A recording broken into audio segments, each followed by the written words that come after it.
All right, good evening and welcome to Ion Port here on Metropolitan Television. Ion Port is proudly brought to you by the Ghana Revenue Authority, Goel PLC, Serene Insurance, Ghana Link Network Services, Meridian Port Services, and Phoenix Insurance. The show is proudly powered by the Ghana Ports and Harbours Authority, and our media partner is the Business and Financial Times, the BNFT. If you want to have a grasp of all the transpired in the show tonight, make a date and grab the Thursday edition of the BNFT, and you'll be able to see all that happened here on the show. Indeed, this is the last episode, the last edition of Ion Port for the year 2023, and like we promised, we're going to bring you a review of the year 2023 and play back to you some of the most important and crucial subjects that we treated, or topics that we treated on Ion Port. Now, tonight we shall be getting interactive with you, and all you have to do is sit back, relax, and grab your phones and send us your messages and comments via our dedicated WhatsApp line, which is 0559019177, 0559019177. Now, we shall also be streaming live on our social media pages. Remember, that's what we do always. And on Facebook, we are streaming live at Ghana Ports and Harbours Authority, Ghana Ports and Harbours Authority. Still on Facebook, we are live at Port of Tema, and on YouTube, we are live at Ion Port Ghana. Ion Port Ghana. My name is Kennedy Mona. We're going for a quick break. When we return, we'll continue with the show. Please do stay with us.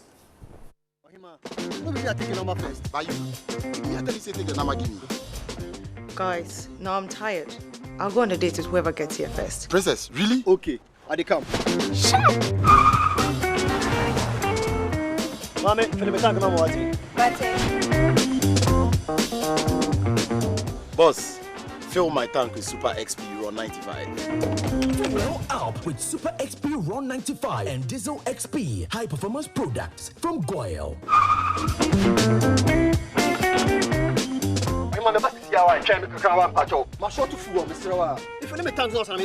Sorry, Tony got here first, so I'm stepping with him. Oh, cut him.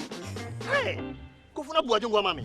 Choose Super XP Ron 95 and Diesel XP for an energizing driving experience. Always go for Goel Super XP Ron 95. Goel, good energy. Goel is good energy. Electricity, then pay your taxes. Yeah. Our taxes, our future. Because you see, without our taxes, we wouldn't have good roads, good schools, better hospitals, street lights, and other very important social amenities. When we pay our taxes, we give our children free and quality education. Talga, my money too small. Why should I pay my tax? Look, small. Salifo, it doesn't matter how small or big your business or income is. You still have to pay your taxes. The little taxes from each and every one of us, when put together, could give your community clean water, or that deprived school with tables and chairs. Please pay your taxes. It is your responsibility. It is your civic duty. It is the law. Impressive factory.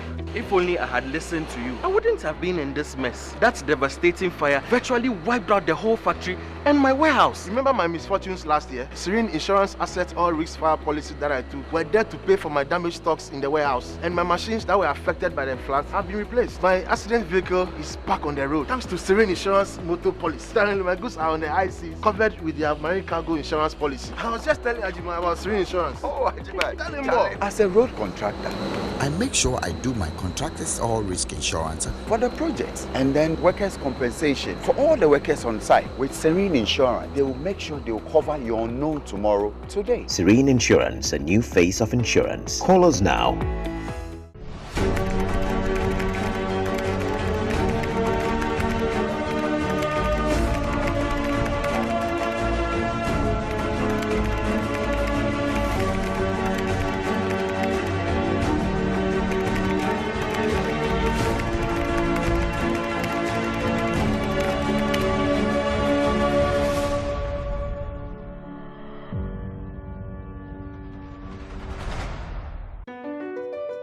MPS Terminal 3 is Africa's new state-of-the-art container terminal at Tema Port. For manufacturers, agro-processors and traders, the new port means business can be done faster.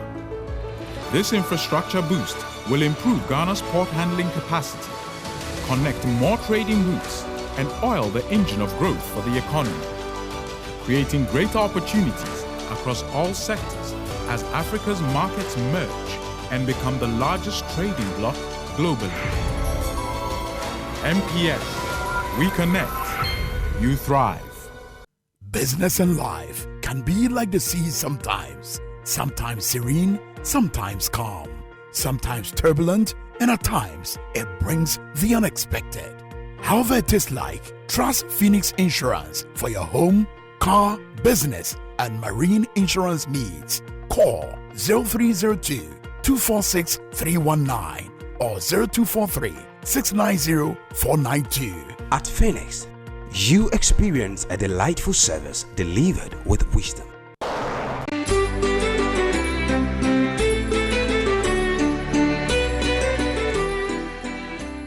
Once again, the Almighty God has brought us to another successful year end 2023. Thank God He's brought us this far. We are grateful that the year is ending and we are going to go into another new year. It's been a challenging 2023, but of course it started slow. We all prayed and trusted God. Our government worked hard to ensure the economy remained resilient.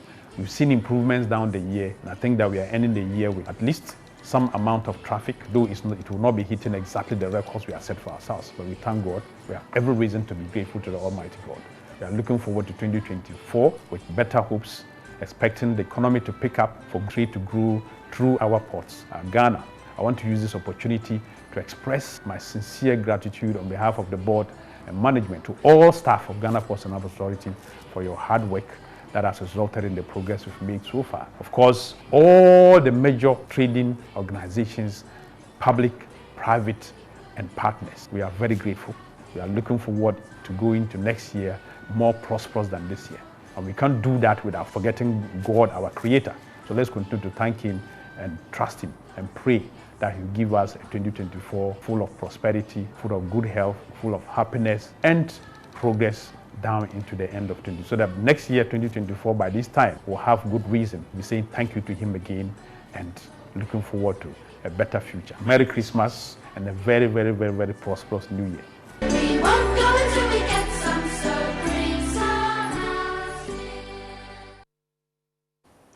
All right, so welcome back. It's now time for us to take a look at happenings in the port and shipping industry in the last week of the month of December 2023. And indeed, the Ghana Ports and Harbours Authority had cause to thank God for His mercies, His faithfulness, and His guidance and protection throughout the year, and how far He has brought the Port Authority. So there was a Thanksgiving service on Friday to commemorate this particular occasion. Let's enjoy that.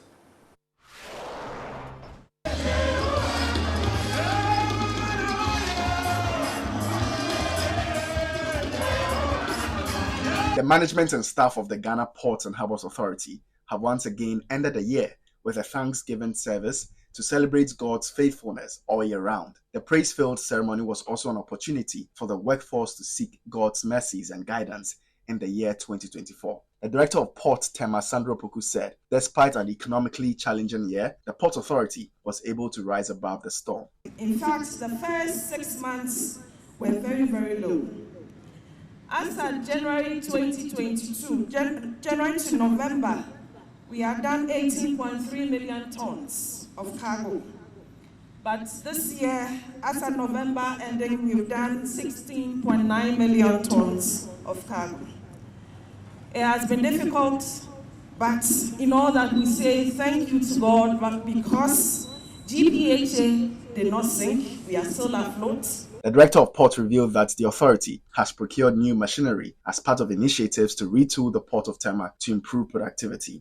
Our trucks came this year, but in January, by the second week, we would have 2 more new restackers, and then 8 more will follow. She urged port staff to give off their best and prioritize safety in the new year. The Thanksgiving service also saw awards given to participants of the Interdepartmental Christmas Carols competition, where the Internal Audit Department placed first.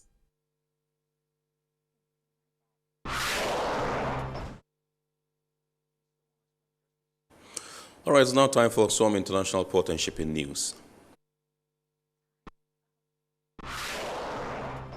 AD Ports Group has signed a definitive concession agreement with the Red Sea Ports Authority for the development and operation of a multi-purpose terminal at Sevaga Seaport. This collaboration will see an investment of $200 million over 3 years, aimed at developing a state-of-the-art facility within the strategic location of the Red Sea, and will be the first internationally operated port serving the Upper Egypt region. The total investment will cover superstructure, equipment, buildings, and utilities within the concession area to create advanced facilities and leading-edge infrastructure. The terminal, spanning approximately 810,000 square meters, will feature a 1,000-meter quay wall and will handle diverse cargo types, including dry bulk, liquid bulk, containerized cargo, and ro-ro. This project is expected to bring substantial economic impact with cost savings and efficiency improvements to traders and businesses in the region. The terminal is on track to become operational by 2025, according to AD Ports. According to English language daily newspaper China Daily, citing data from the Ministry of Industry and Information Technology, China continues to assert its dominance on the global shipbuilding scene. China's shipbuilding output surged by 12.3% year-on-year, reaching 38.09 million deadweight tons in the first 11 months of 2023, capturing over 50% of the world market. New orders followed suit, witnessing an impressive 63.8% year-on-year increase, securing a commanding 65.9% share globally. Industry insiders project China's shipbuilding prowess to persist into 2024, particularly in the export sector, driven by the rising demand for vessels powered by alternative fuels.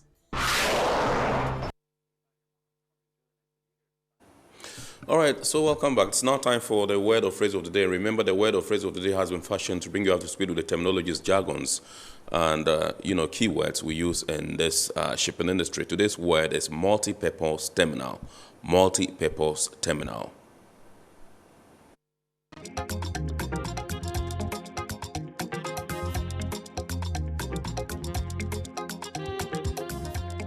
A multi-purpose terminal can be defined as a complex of infrastructure, equipment, and services which offers a combined and flexible response to the servicing demand of certain types of vessel and cargo, permitting the optimum utilization of manpower and equipment.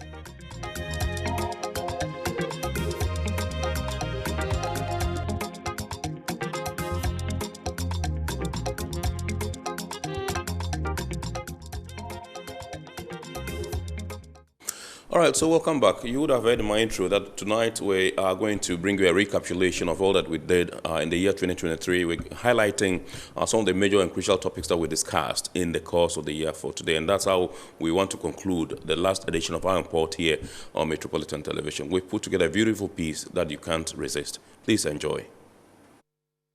The year 2023 was not short of newsy, informative, and compelling content on Iron Port. From the development of infrastructural projects to the achievement of major performance milestones and the rollout of debate-provoking national policies, among others, 2023 was a very eventful one in Ghana's maritime industry. Beginning January 1, 2023, the government of Ghana, through the Customs Division of the Ghana Revenue Authority, scrapped the discount policy on import values of general goods and home delivery values of vehicles during the payment of duties at the various ports and frontiers in Ghana.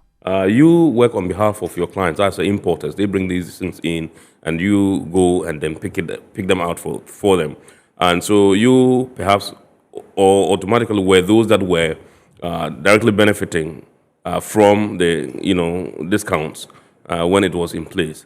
Tell us what you make of this particular announcement by government of the complete reversal of the values. Yeah, the complete reversal to us may also defeat the very reasons why the discount was brought into place. As he rightly said, in 2019, we were made to understand that the prices of goods on the market were just too much, and the duties being paid by the importers were also quite too much. And therefore, it has also given room for people to smuggle goods into the country through the by road or through the other frontiers apart from Tema and Takoradi. Even Tema and Takoradi they did. Now, so the reason was that let us reduce the FOB values by 30%, 50%, so that it will encourage importers to come through Tema, Takoradi, or the approved routes. Yes. So that was one of the major points.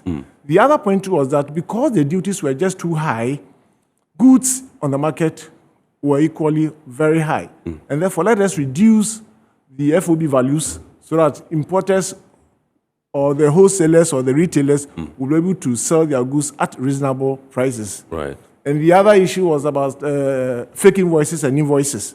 Now, why do I go in for fake invoices if the values are quite reasonable or quite low?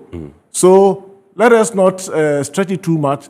The benchmark values is somewhere in $20 per piece. Now, okay, even if you bring $20 per piece, so even if it is $20 per piece, let us reduce it by 30% or by 50%, 20 to 10. That's quite reasonable, so that there will be no, and you will not be encouraged even to go in for fake invoices or try to reduce your invoices or try to cut corners and all that.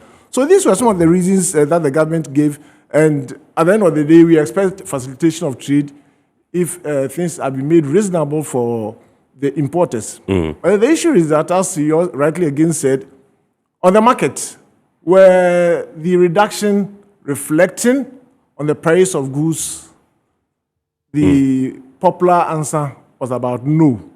And therefore, people also felt that the monies were going into the pockets of the importers or the wholesalers or the retailers. And therefore, there was no need for the government even to have taken the 50% off the FOB values. Yes. If there was no need, then therefore, why is the government doing that? Because the government is losing so much in terms of income. So if that is not reflected on the market, and has it also reduced smuggling? To some extent, yes, it also encourages people to come through Tema or to come to the approved routes. Yes. Smuggling, I can say that it really encourages people also not to also try to cut corners and all that. But then the ultimate is on the market, where the price of goods reduced.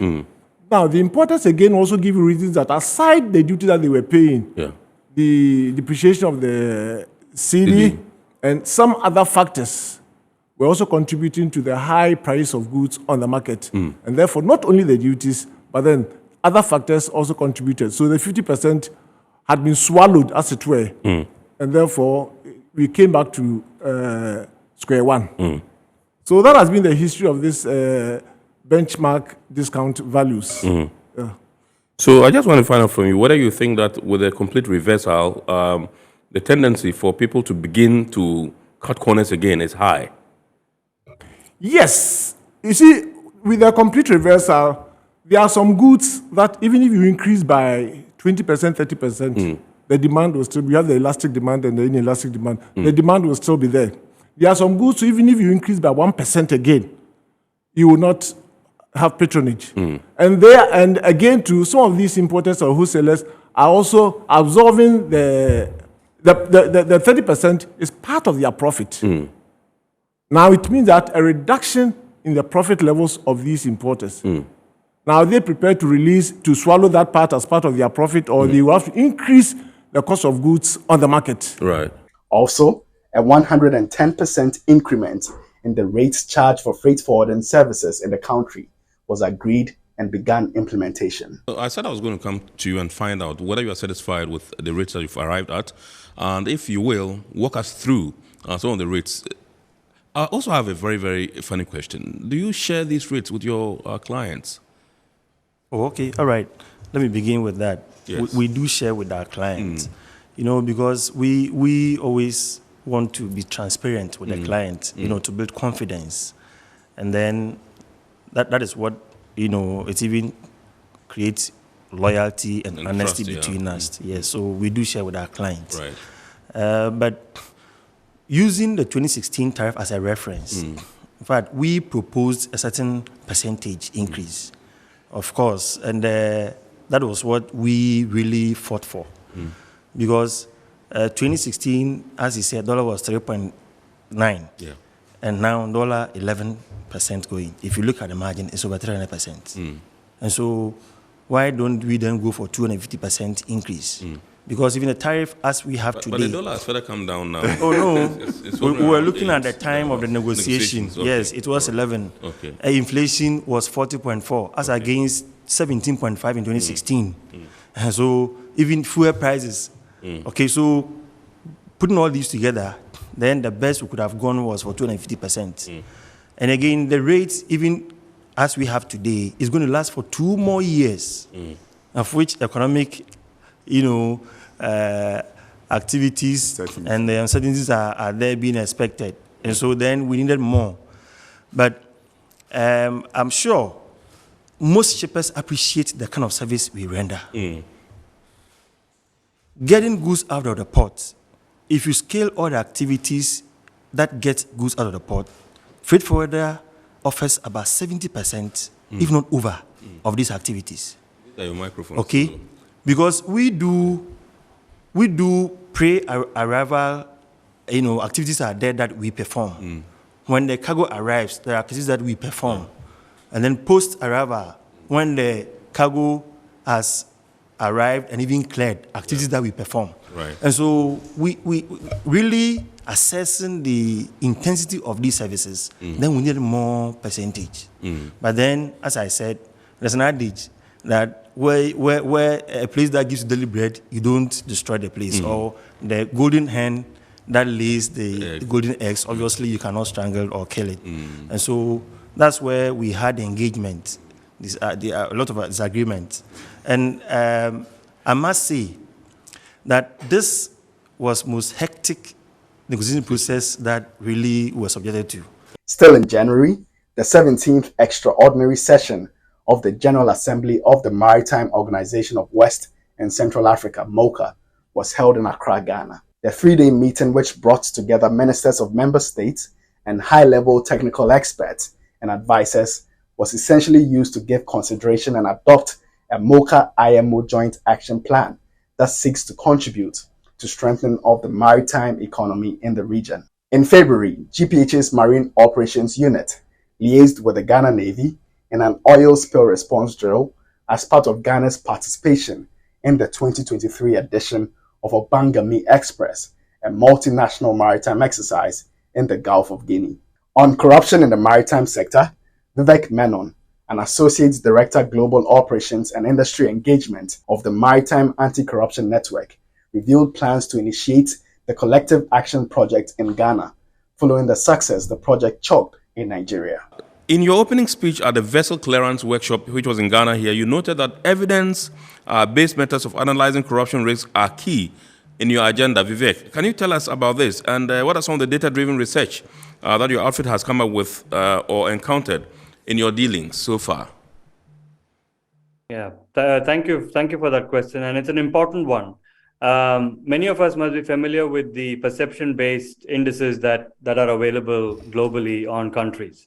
When MACN started its work, it was very, very important to understand how we are going to measure, one, what is the problem, what is the quantum of the problem, and very importantly, how are we going to measure progress, if there is any progress? Because shipping for many, many years have been struggling with this challenge. It is not a new challenge. So in order to address that, at the very beginning, when MACN was established, it started off with what we call an anonymous incident data reporting system. It is still there. 10 years on, I must say, or 10, 11 years on, I must say, we have been collecting this type of incident data, which is not a perception of what happened in the port. Or what I mean by that is, when I came to a port, it is not me telling you how I felt, how the public official behaved in front of me. It is what happened, what transpired, and that is something that I can share with MACN. So it is a simple form that anyone can report, and it is on our website.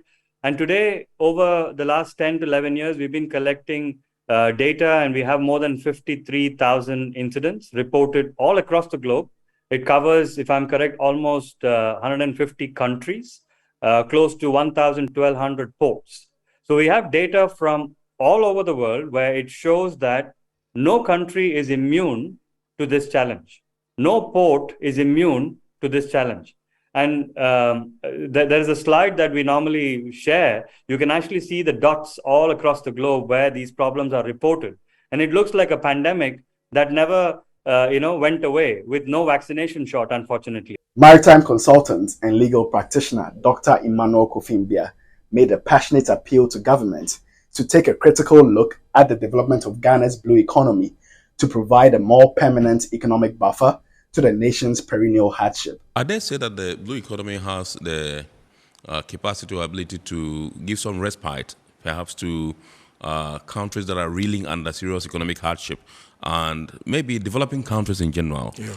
If you come to our country, Ghana, we are working assiduously to achieve some consensus with the IMF for a bailout, sort of, to inject some, life into our economy and all that, if you agree with me. Yeah. I don't want to find out from you, is this what the blue economy has the potential to do for countries if we manage it properly? You're right. Maybe. I mean, I don't have the figures, I don't have any statistics, but I believe that maybe if we had focused our minds on the potential of the blue economy and harness that potential, we will not be going to the IMF. Will not be, and I would explain. I mean, as we go on, and you would see that there is enormous potential. Right. I mean, look, it is estimated, that the ocean and its resources is worth over $24 trillion. It's worth over $24 trillion. The ocean and its resources. Yes. You get me? If you take the United States of America, for example, in the year 2020, America had its GDP 1.7% from its ocean economy, which amounts to over $360 billion. $360 billion. If you come to the European Union, about $500 billion for the European Union. Euros, 500 billion euros. Yes. That is the ocean economy. You get me? So that should tell you that for these people, they have realized long ago the potential that this holds. I mean, if you look at, before we started, you showed Evergreen, carrying 24,000 TEUs of containers. Yes.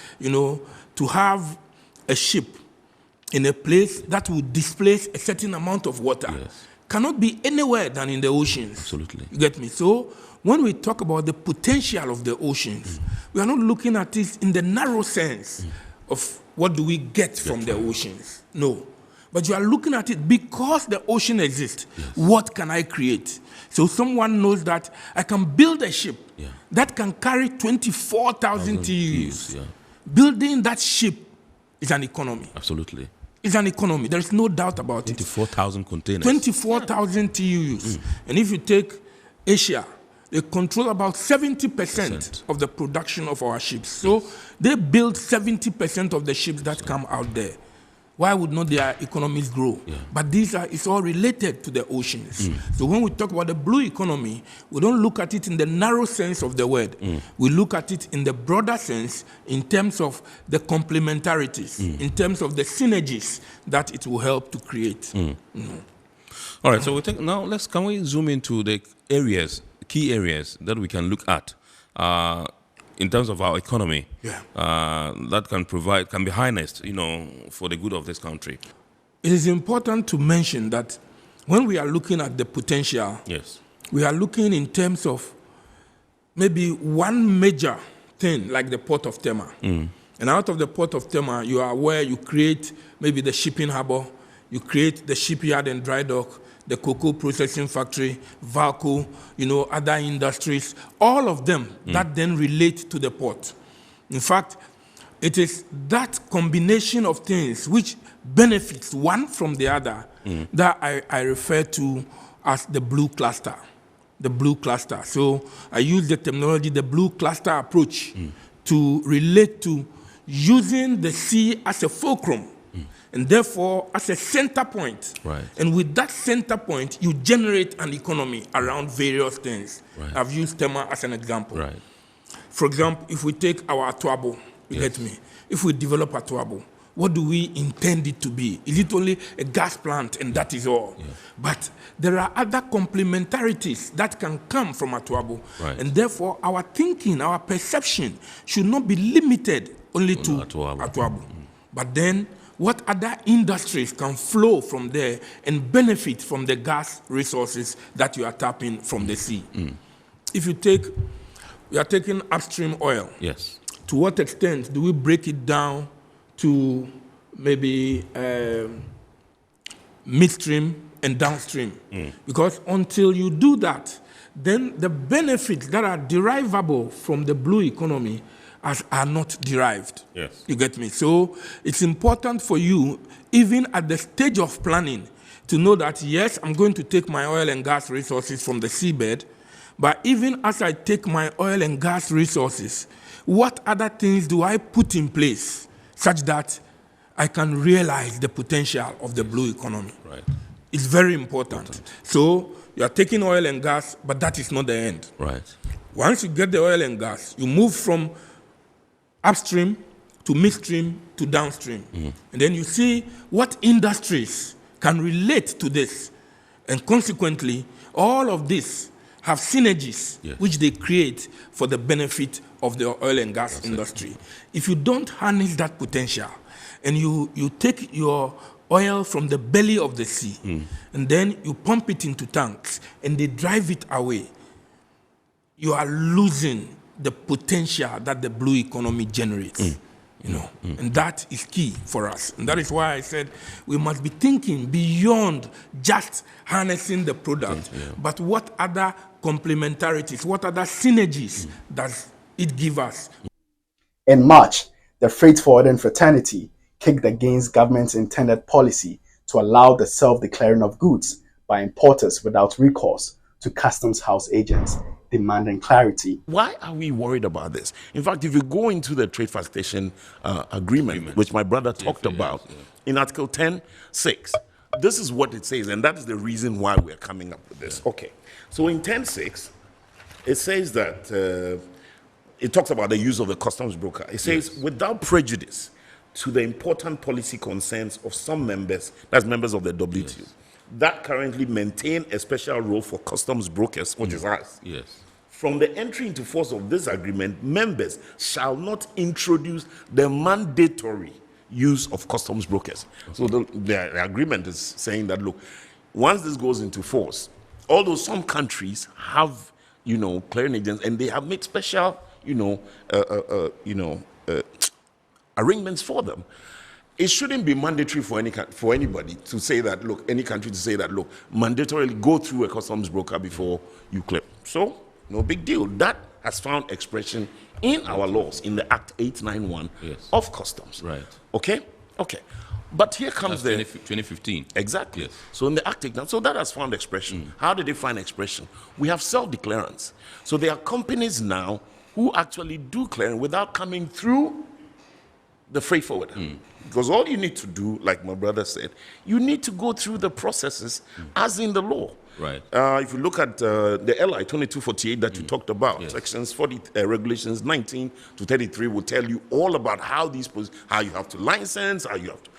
But then what do we do? So companies who want to do their own clearing from the port can actually apply to the customs commissioner and say, we want to do a clearing.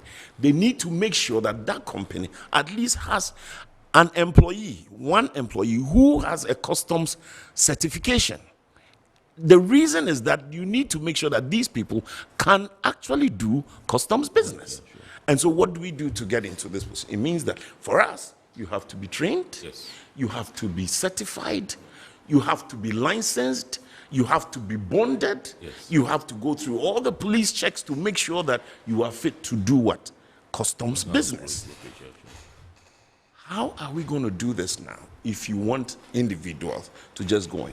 Are you going to make it easier for them so that they would avoid all these things so that they can do their clearing?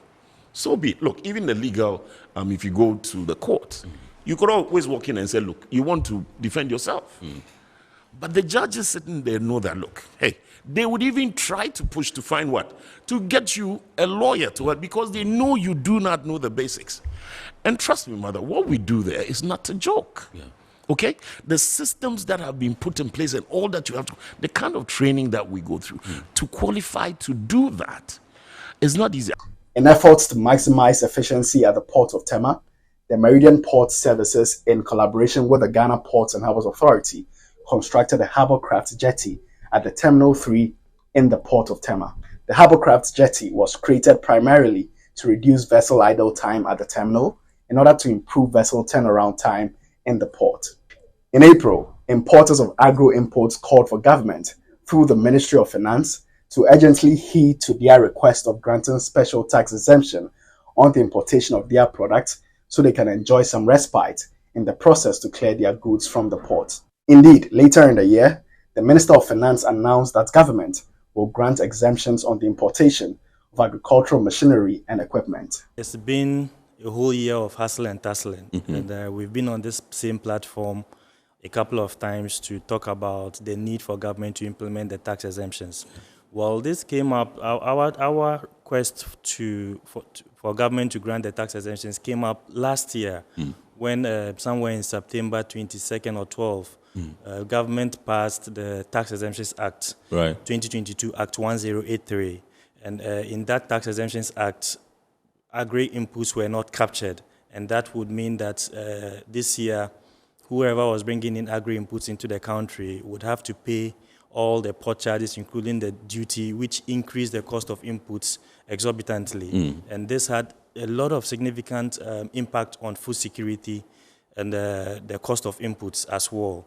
And this made us start to engage government and other stakeholders in that same value chain for government to give us a listening ear, understand that tax exemptions that hitherto were given to the industry on the importation to agricultural inputs was very critical.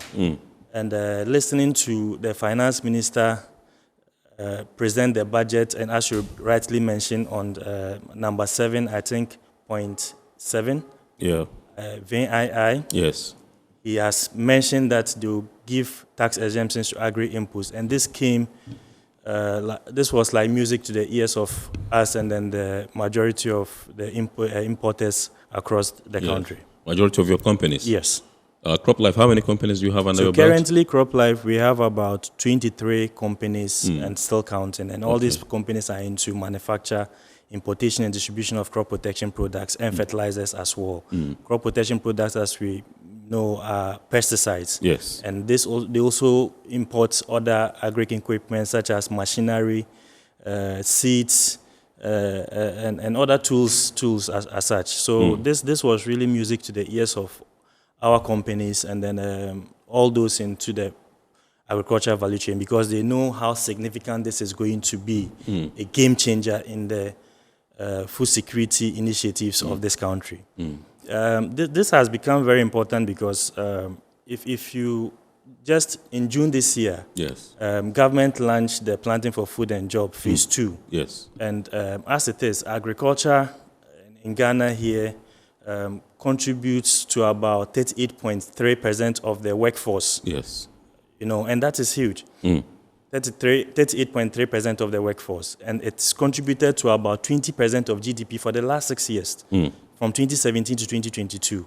So that shows you how significant agriculture is in the economy of Ghana.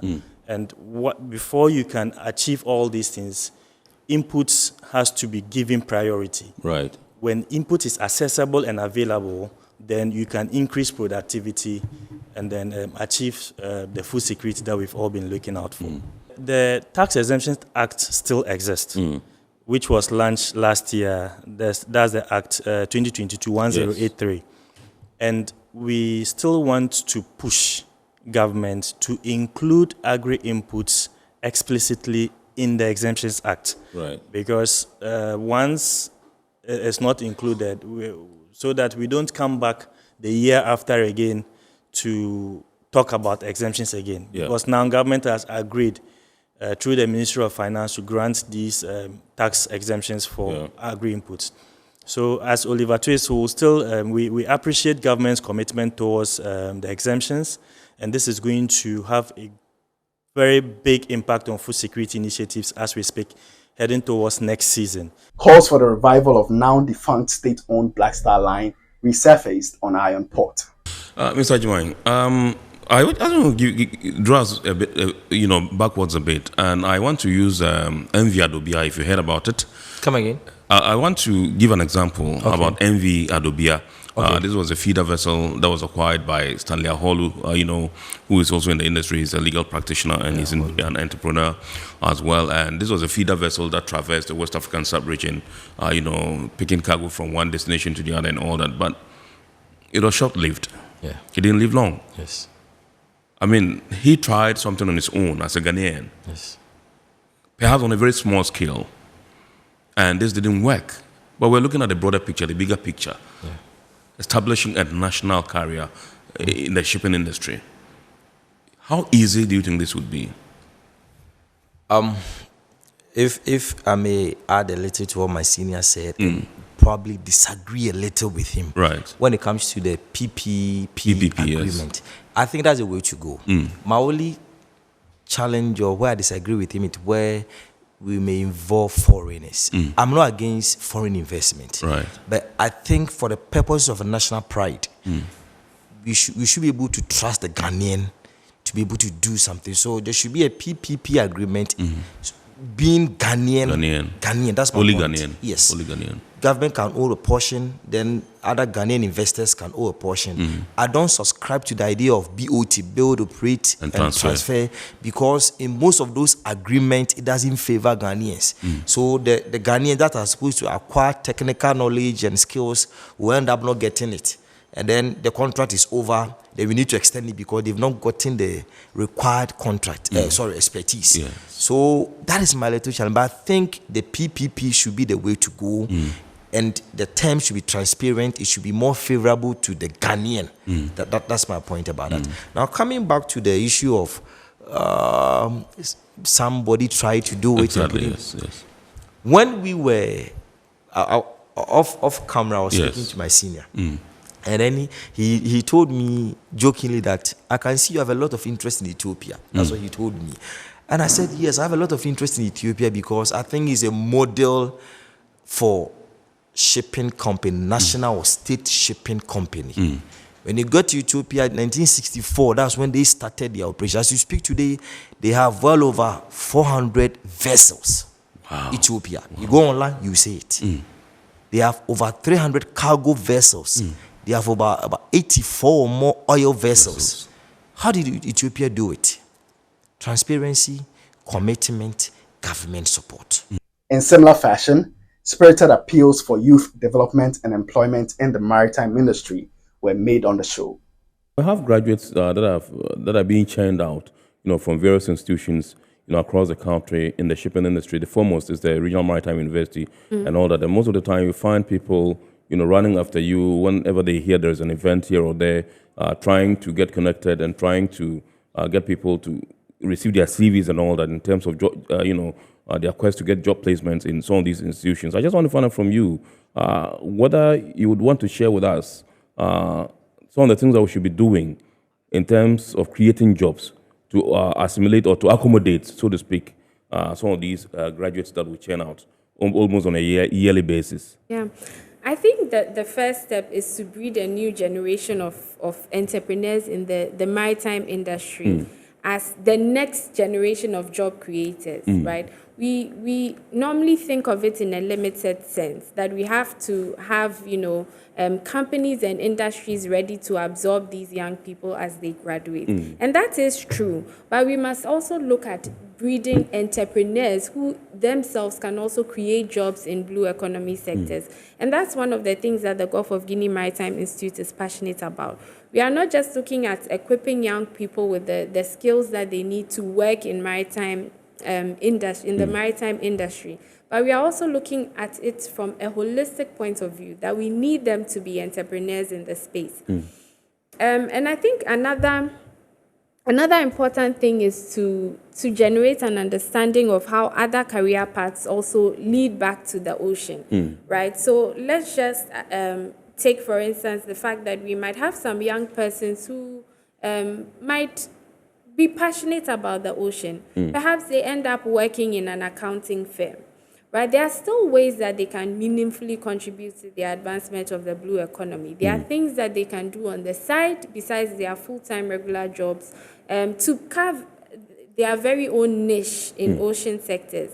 And I think this is one of the things we've been reiterating. So accountants, for instance, can begin to look into the issue of accounting for the ocean economy, right? So can economists. We can have so many permutations of career paths that circle around the ocean, even if they are not in the traditional or mainstream ocean pathways that we normally think of, such as shipping, marine biology, and so on and so forth. And then the final point is that the government must put policies in place to encourage blue economy ventures, because we talked about entrepreneurship earlier. I mean, it cannot be successful without the government buy-in and without government actively putting steps in place to make sure that these young persons, once they come out, have the bandwidth that they need to be able to set up their own blue economy businesses. There had just been, conference in Kenya. Yes. Where it has been, it has been suggested that Ghana, we should start, Africa is going to be the hub for the next generation of seafarers. We expect about 800,000. Please mind that number, 800,000 seafarers. Yes, from Africa. From Africa to man the new ships because of the decarbonization of these things. Which means the government, which means there's quite a lot of, potential there. Absolutely. Even if we can target 400,000. Yes. Okay. At present, Philippines is around 400,000. Right. And they are making about 7 billion every year. Every year. So we let's say half of it. We should, because I believe we should aim very, very high. Absolutely. And if the government can put in the correct, facilities and policies in place, I think we should be able to make that money. It's actually a gold mine. In March 2023, cruise vessels resumed calling the ports of Ghana following a 4-year break due to COVID-19. Pundits in industry called for the creation of an overarching body that is responsible for the management of Ghana's blue economy. You need to plan your ocean space and manage it. It will be difficult for one institution like Ghana Maritime Authority, for instance, to take charge of everything. You need to have a coordinating unit that would also be responsible for research and all that, and in planning the use of the ocean space. And that informed the call for having something like a Blue Economy Authority that would be a coordinating unit of all the actors and players within the ocean space, so that we would be able to properly harness the resources and exploit them sustainably. When you talk to Maritime Authority, they will say, well, we are in charge of the entire maritime space because we are created to have control over all the activities within the maritime space. Then the Ghana Navy will tell you, we are in charge of security within the maritime space. And so when it comes to security issues, nobody, even if you bring vessels for fisheries law enforcement, it must be managed by the Ghana Navy. So even though the law has set up all these state institutions to play various roles, where they are supposed to be interfaces, it rather creates conflict. Now, and interestingly, when you go onto Fisheries Commission Board, for instance, you have read from EPA, Maritime Authority, Ghana Navy, all on the Fisheries Commission Board. If you go to Ghana Maritime Authority Board, you have read from Fisheries Commission, Ghana Navy, EPA on their board. If you go to EPA Board, you have read from all these institutions on their boards. Yet we are unable to get to work together because the mandates are different. In May, President Nana Addo Dankwa Akufo-Addo commissioned the expanded Elmina Fishing Harbour. Also in May, a taking stock transparency assessment conducted by the Fisheries Transparency Initiative in collaboration with the Center for Maritime Law and Security Africa, indicated transparency deficits in Ghana's marine fisheries sector. If you look at the global average, we have now 60% of all the people living on this planet access the internet on a regular basis. In Ghana, it's even higher. In Ghana, it is 69%. So almost 7 out of 10 people in Ghana access the internet on a regular basis. So the internet is the way to provide and distribute information to the people of Ghana. So if, one of the recommendations that our report made is to make the information that the authorities already have publicly available. One of the points that I was asked while I was in Ghana last week, and that echoes a little bit your question, Kennedy, what should be done now, was the aspect of the closed fishing season. Now, this is a policy measure that the government has put in place. And the question that was asked to me, and I think others, was, is it working?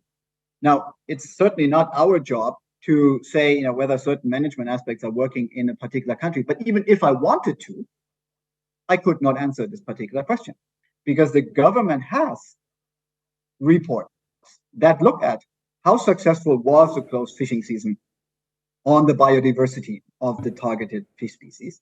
So has it, helped to recover the fish stock? And what were the impacts from a socioeconomic point of view on the fishers? But that report is not publicly available. So if you want to understand whether the government is heading in the right direction, you can't, because the information that the government has is not publicly available. The Ghana Revenue Authority also announced the introduction of an upfront payment of 12.5% on the customs values of VAT registrable imports at the various entry points of the country. Is there a scope for the application or implementation of this particular policy? Sure. So persons who are required by law to register, if you are dealing in a taxable activity, you import goods into the country worth 200,000 cedis and above, it means that you qualify to be registered. Okay. So if you have not registered, then the upfront payment of 12.5% will be applicable to you. It means that you have to make sure that you go and regularize your registration process before you'll be excluded. But if you have not registered, then it means that the 12.5% upfront payments will be applicable to you. So the threshold is 200,000 cedis and above per consignment or annually. Okay. We are looking at annual figures. So if you import goods into the country, let's say this month you imported goods worth 190,000 Ghana cedis, you have not met the threshold, so it means that you are not qualified to make this upfront payment. Right. But subsequent months you import again, then it means that we need to monitor you, and then you would have to, the 12.5% will be applicable on you. The Ghana Exports Promotion Authority launched the Ghana Trade House in Nairobi, Kenya, as part of initiatives to improve trade relations with East Africa. Absolutely. Last month, from 23rd to 27th of May, we had a big expo. Wow. And we took advantage of that also to launch our Ghana Trade House. Okay. It's an export trade Kenya. house in Kenya, in Nairobi, where most of these products that we are pushing into the Kenyan and East African markets are going to go through. And Moses will testify that it's a very big thing. Okay, so that's a trade house you commissioned in Kenya. So this is a trade house that we commissioned in Kenya, and it's going to display most of our made in Ghana products, exclusively made in Ghana. So you can see the chocolate section, absolutely. You can see the cosmetic section and all that. So Moses' products are also there. And already trading has started. Wow. And we are getting daily reports. Wow. Yeah, that people are patronizing and it's moving on very, very well. Wow. And it's also going to have a warehouse where the products, when shipped, will be distributed from there. Wow. And we are very hopeful that we are going to get a lot of orders from this. So for the cosmetics, I would say the response is good. Myself and a very good brother, Amanex, we were all over town, and we are having good responses. Right. In fact, we are going to ship in about a week or two. Into Kenya? Yes, Okay. into Kenya already. If you may ask what the challenges are or hurdles, I don't see them as challenges. It may be the harmonization bit. Yes. Because we have to certify our products at their standards, That is under AFTA. And Under in Kenya. Yes. Yes. So Alex may Yeah, want to- yeah. Under AFTA, and the already moves towards that. We are in touch with the Kenya Exports Kenya Standards Bureau. We call it KEBS. Yes. Kenya Standards Bureau. To work on this conformity certificate in harmonizing our standards. Already there has been discussions between the two institutions. It's not a big deal. The only thing is to get the appropriate channels through which this will be regularized. In June, Peter Amubediako took over from Captain Ebenezer Afezi as the director of the port of Takoradi. I hand over the helm of our affairs for Port of Takoradi.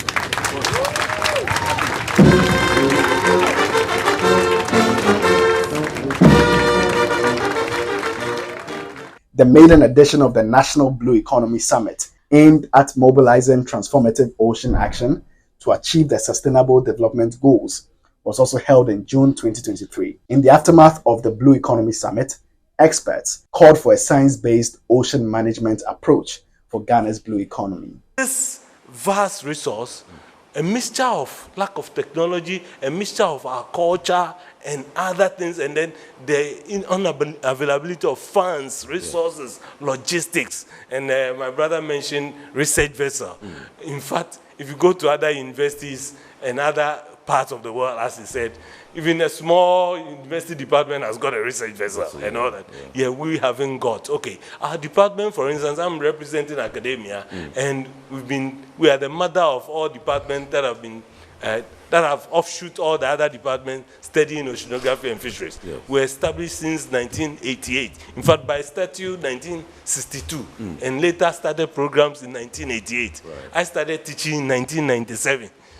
So over the years, currently we have over 7 universities running oceanography, fisheries, water-related courses in this country. And there's quite a lot of publications and things out there through individual efforts and through collaborations with international partners. But as a nation, we have put very little into research and these vast resources, because and another point is our over-reliance on the land. And the land has got a huge impact on the ocean. So the land is, over time, overwhelming the oceans. The impact on the ocean is becoming more and more. Then all these climate-related issues that we don't really understand very well. So there's really a need for a national investment into the ocean science. I remember way back in my early career, when I had my first lecture on a topic like this, an interfaculty lecture, I even postulated that we should have 1% of our GDP put aside for science. Several initiatives to discourage plastic pollution in the marine environment were embarked on by stakeholders in the maritime industry. I just wanted to give us a sense of what the situation is in terms of this particular phenomenon in our country. Is it that bad? Should we be worried? If you are, let's say, drinking something or you are eating something and you are choked, you see how difficult it is for you to even breathe. You think that at that moment you will die. So that is what we are subjecting suffocate, subjecting the F to. If you look at the black polythene bag, the one that immediately you take it, you have to dispose it. Immediately you take it, and continually we are churning that. And if you go to our landfills, the landfills are easily filled up. The moment we have a landfill, it's filled within a short time. Why? Because the plastics that go in there, the volume, you see, the plastic has so much volume to occupy when it goes to the landfill. And unfortunately, it does not decompose easily like other materials. A plastic bottle like this will take 450 years, that's what study has shown, to decompose. There has been so much education happened to be on the technical committee on NADMO, man-made disasters, some years back. And about that, roughly will be 10, 11 years now. So we were looking at this plastic pollution as one of man-made disasters that we are creating in this country. And again, over there, the argument has been on this ignorance.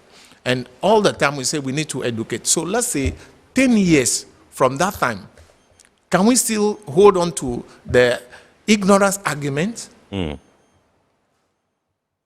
I see my colleagues, even before we started, my colleagues in the regions, the EPA staff, one of the critical things that they do, or the greater work, is education. So they go all the time using the radio, using information sectors, and they are always there educating the people, the assemblies, on the way to manage waste. And it has been ongoing. So, long and short, there has been so much education in this country. It is simply behavior. Attitude. Attitude. It is simply attitude. A lot of us have the knowledge. It is only that we are refusing to use it. The year also saw local manufacturers cry for government intervention in the cost of production in order to be competitive and export. So now we are uncompetitive because Malaysian oil is cheaper than ours. So that is the reason why every country is doing the same. Benin has done in the past, Sierra Leone has done in the past, and Senegal has done now. So we also beg the government that they should have, now today in Ghana the product is from Ivory Coast and Togo, just because they can bring without duty to Ghana. No? And other countries, whereas when we want to go, we are faced with this barrier of extra taxes. What we have seen here means that they are producing under capacity. Why is it so? Because the enabling environment is simply not there for them. And it is not the making of the trader that this enabling environment is not there. We have to make deliberate effort by government. Government should do a deliberate effort to make sure that they are reviving the dying industries, as we've seen in this company. A company that used to employ about over 1,000 employees are now employing only about 200. Experts continue to make a good case for local marine insurance. There are several benefits. You mentioned general average. Yes, so I'll explain. First, when you import, you realize that the law is regulating imported goods into the country, not exported goods outside of the country. Simply because when you are exporting goods, it's going to somebody else's country, and they will have their own laws and regulations, similar to what we have here, which will make it mandatory for their citizens to also buy insurance, because usually the risk will occur at the destination. When you import goods and your container comes, or you are offloading your bags of rice from a vessel, you'll notice the loss or damage in country. So once you notice loss or damage in country, it is easier for you when you have insured locally to walk to your insurance company and take your claim. Again, you are buying, anytime you are buying goods a step further in any of the Incoterms, and the seller is doing the obligation for you, it means they are adding their margins. And that is what people don't realize. So if I am arranging the transport for you, I have to add my margin on the transport. If I'm arranging insurance for you, I have to add my margin on the insurance. So if I'm doing all the throughput from origin to destination, it means for every stage, I have to add my margins. And so it means you are paying more for something that you could have done locally yourself at no extra margin to your business. So you are losing money. Again, it is easier to make claims with an insurance company that is within the country, where one, you are buying the insurance in foreign exchange. So again, you are making losses on foreign exchange. And we all complain that our CD is always fluctuating. These are some of the things. The Ghana Revenue Authority later in the year announced some amendments to the Income Tax Act and the Excise Duty Act. When we come to Mr. Paul, let's talk the new excise taxes. Tell us some of the products to be affected by these taxes. The new products that have come in include fruit juices, electronic cigarettes, liquids. Is that shisha? Not exactly, but shisha. we have, yes, electronic cigarettes. Okay, yes. And then we have the liquids, Okay. electronic cigarette liquids. And we have also imposed excise duty on virtually all soft drinks. All soft drinks? All soft drinks. Okay. But previously we had excise duty on only carbonated soft drinks. Now we have extended the scope to cover all soft drinks, sweetened beverages. Let me put it that way. Previously, we were excising only carbonated soft drinks, as I said, like the Coca-Colas, the Fantas, those products that contain gas. You know. But now we have also realized And that energy drinks? energy drinks. Yes. Yeah. We've noticed that the other soft drinks equally are harmful. Right. Contain sugar. Yes. And the intake of them cause a lot of problems, health problems, you know. The non-communicable diseases is on the rise, you know, diabetes, hypertension, and the rest. So I think we have expanded the scope, as I said. In August, GPHA reopened the Fish Market Hall in Tema after 7 months of refurbishment. Similarly, in Takoradi, GPHA commissioned a workshop facility for the Ghana Inshore Fishermen Association. Environmental and social impact assessments for the keenly monitored Port of Keta project began in September. Following India's ban on the export of non-basmati white rice, pundits had some advice for government. So again, there's a need for countries, developing countries like Ghana and others, to look at ways to secure their access to food. Food sufficiency does not necessarily mean that you produce all that you need, but it means you have access to it all year round whenever you need it.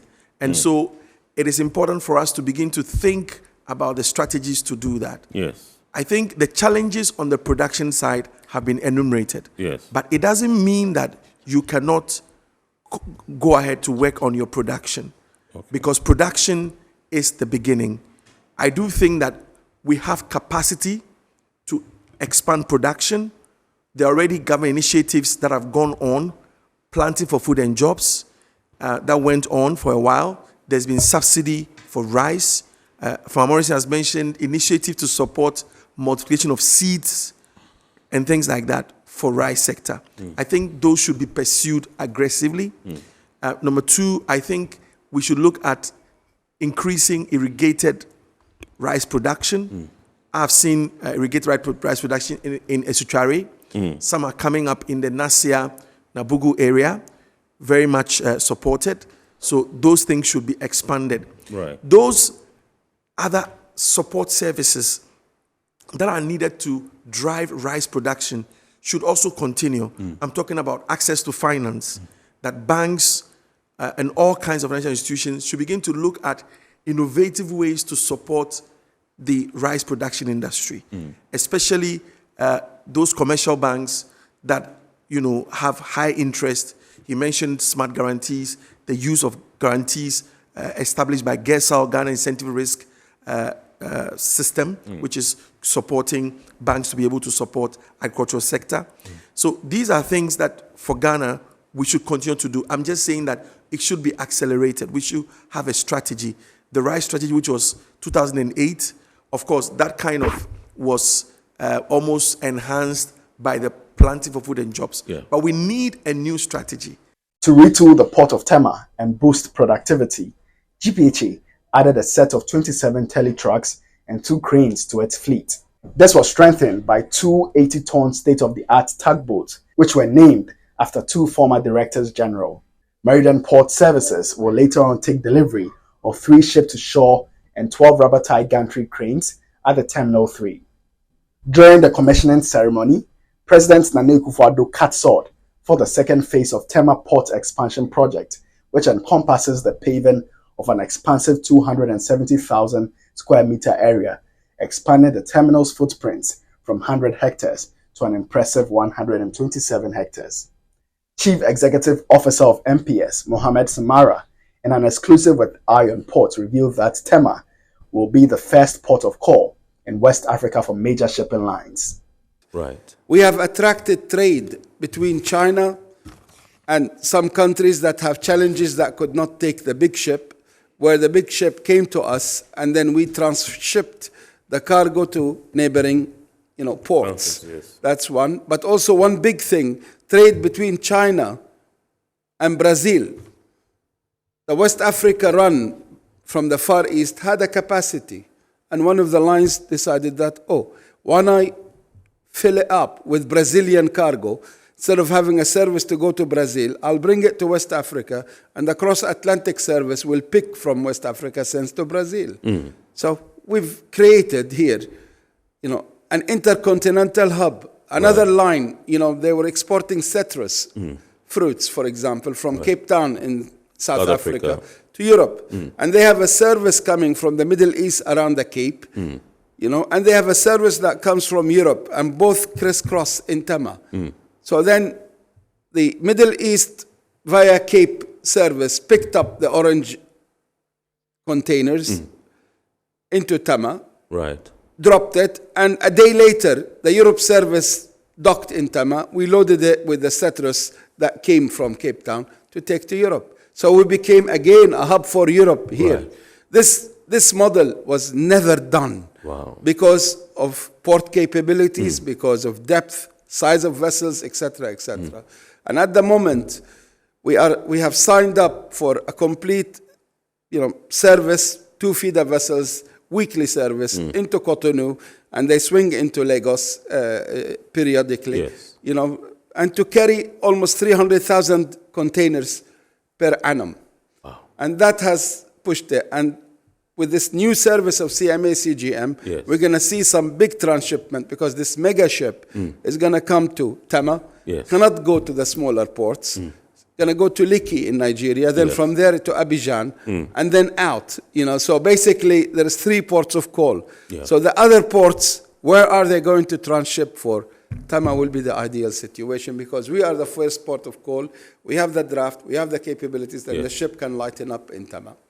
Meanwhile, work has begun in the port of Takoradi for what will become the oil and gas terminal. In September, President Nana Akufo-Addo launched Ghana's National Integrated Maritime Strategy, which seeks to map out workable solutions to the industry's problems. If you look at the document and you try to envisage the threats, for example, you realize what one of the things that is mentioned there is political will. You get me? Political will. And we use the word, time without number. But it is so important to see whether the will is there, as it were, to implement the things as you expect them to be done. And as for Doc and others who contribute, they'll do it. But then when it comes to the implementation, are we going to follow those things? There is always an accusation of, if you like, the political realm of sea blindness. To what extent can we get away this sea blindness? Because he mentioned that when they drew the Ghana map in those days, you drew only land, you never drew the sea. So it's important for us to bear in mind that it needs iron port, it needs seminars, it needs, one of the key things they also mentioned in the document is maritime domain awareness. Creating awareness of the maritime sector and its contribution. October was a very eventful month in Ghana's maritime industry. GPHA led a massive delegation on a 5-day trade mission to the capital of Burkina Faso, Ouagadougou. The Ghana Ports and Harbours Authority announced some measures to cushion economic operators in Burkina Faso, Mali and Niger who import through the ports of Ghana. So the 5 days rent-free period was a problem for them. They've been complaining all this year. But because we want our partnership to grow, we have considered and we have made it 10 days now. Following that, we found out that some of the challenges that have bedeviled the transit trade for many years remain. You took part in transport sessions, during the, trade mission. I just want to find out from you some of the concerns that were raised Because here tonight, that's one of the issues we're supposed to address. Some of the concerns of our transitors. Yeah. What are their problems? What are their challenges? What did they tell you when you went for these sessions? Yes, in our interactions with the transporters, specifically the FETRB and then UCRB, yes, they brought out a number of issues. These issues generally centered around the cost associated, delays and cost associated with the delays in the enforcement of our road traffic governance regulations by the state institutions. Right. In specific terms, they mentioned the issues of multiplicity of barriers, police barriers, as a major concern.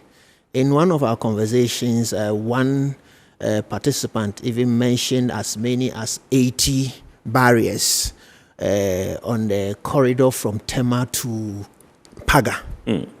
And this is a major concern. They also brought up the issues of laissez-passer. That this process normally takes too long. Sometimes. What is laissez-passer? It's an undertaking sort of that is given for foreign trucks that are seeking to enter the country. Right. And pay the custom. Like a permit. Yes, okay. For them to come here. And per the custom regulations, as further explained by the commissioner, yes, this permit is supposed to be given for a period of up to about 90 days. All right, 3 months. That's a quota. Yes, for 3 months. But for some reason, it's given for 30 days here. And the complaint, beyond the fact that this process is painfully slow for them, that when you are given the 30 days and you have to exit within the validity period, you are still not allowed to reuse the same laissez-passer, which was an issue. And the fact that if it expires, you need to go back to our borders to have it renewed, added to their frustration in this process. The issue of the axle load also came up to the extent that our axle control stations do not seem to be harmonized, do not seem to be in sync in the kind of readings that they give. Right. To the extent that sometimes you have the reading from the port different from the reading, probably, especially the reading in Tadiesu. In Tadiesu, there's this mobile van that is there, and that is a major source of worry for our transitors. And they also mentioned harassment. And beyond the multiplicity of the borders, they talked about the demand for illicit payment by our uniformed officers. These are all things that go to add to the cost for, yes, the transitors. And incidentally, these are issues that we as a union are quite familiar with. These are issues that we have engaged the relevant authorities at various levels on. And I believe that for them to have come up in the presence of such a high-powered delegation, the IGP of the Ghana Police Service was present, the Commissioner of Customs was also present, they heard it.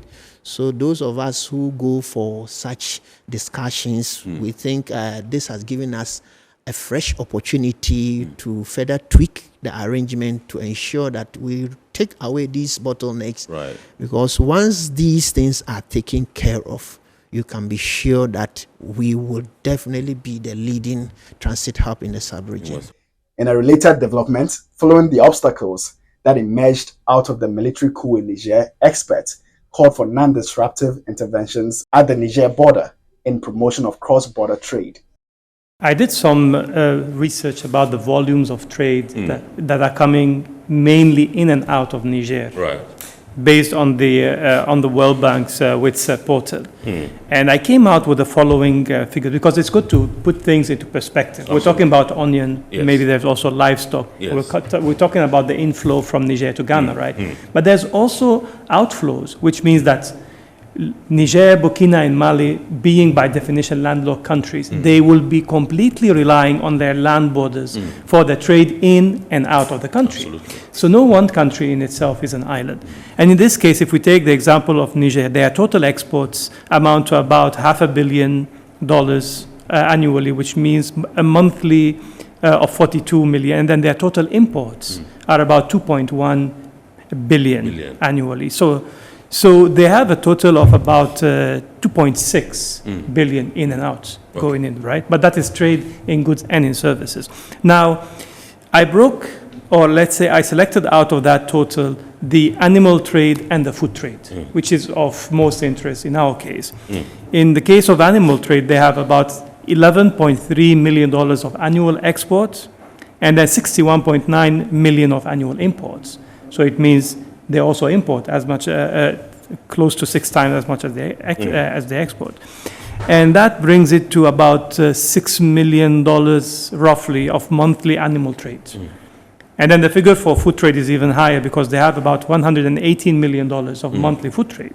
So you're talking about $124 million worth of food and agriculture and livestock in and out of Niger on a monthly basis.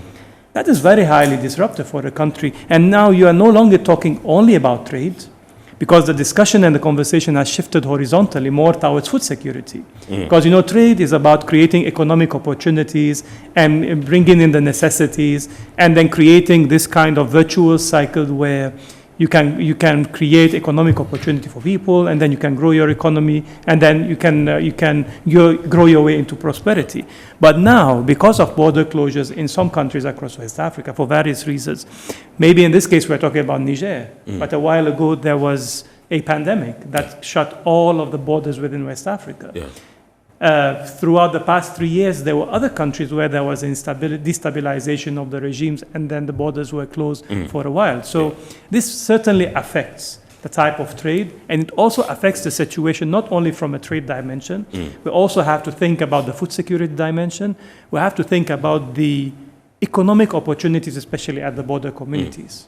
And that is where, from our humble experience over the past 10 years, where we found that most of the challenges of international trade reside. It's in the border communities and in the border areas, which are very wide, as you know, and are very difficult to control.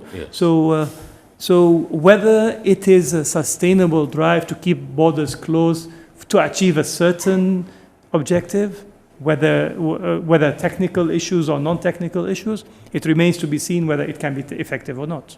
In that same month, the Ghana Ports and Harbours Authority and the Port of Amsterdam International signed an MOU for the two parties to deepen and broaden their cooperation and trade ties. The Port of Takoradi successfully berthed and record-loaded a 295-meter manganese Cape-size vessel at the dry bulk terminal with a draft of 16 meters and a length of 800 meters.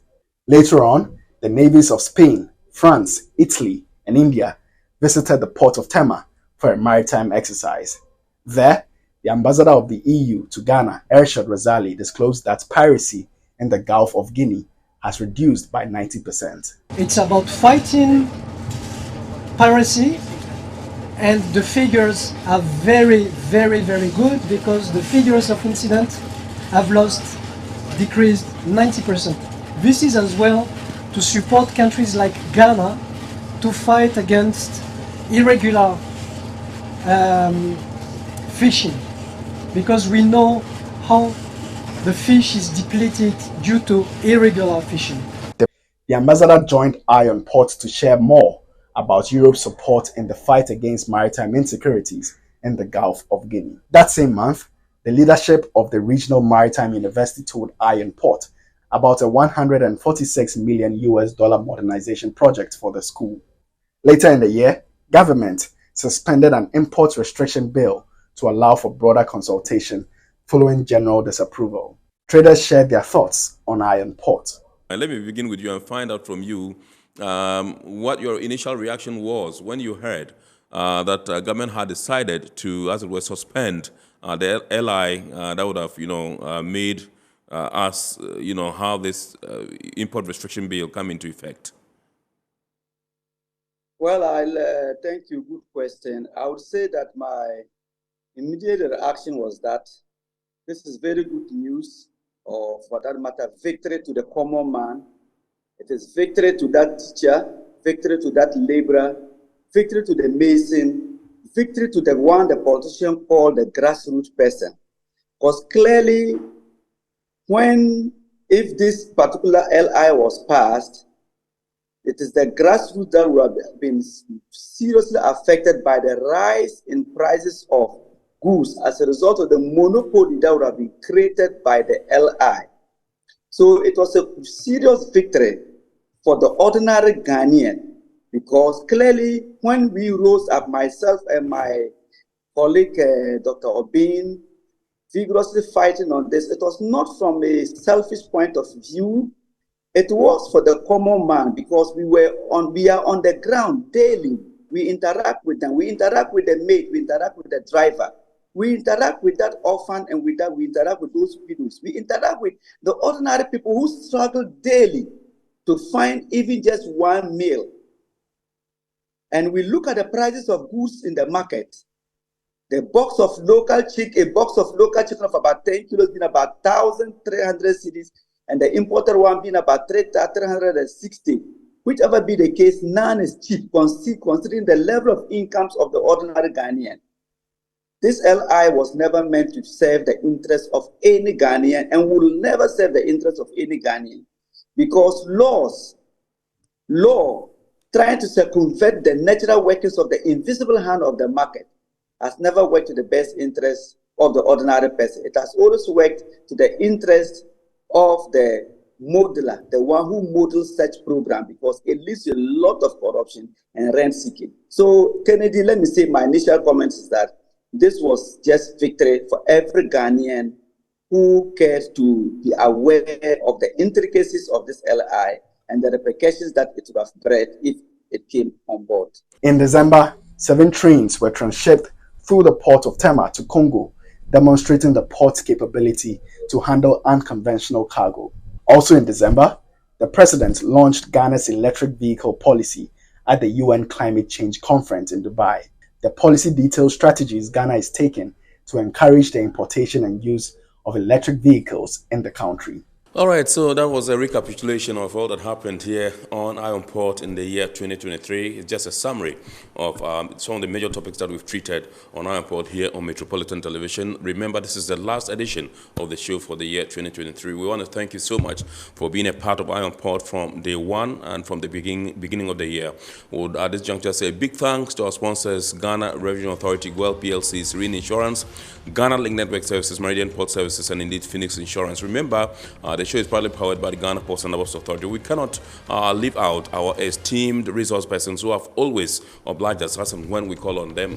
Because of them, the show has been quite consistent. We've grown from strength to strength. We thank them so much. And we know that in the year 2024, as we enter it, they will even be more prepared to oblige us as and when we call on them. We thank the production teams, both at Ghana Ports and Harbours Authority and here at Metro TV, who have always held us down and gotten this show to you, and to you, the loyal listeners and viewers who have always watched and sent messages and called in to contribute. We are deeply grateful to you. We pray that the year 2024 will bring us glad tidings and good fortune so that we can have the strength to continue to serve you better. My name is Kennedy Mona. We thank you so much and see you in 2024.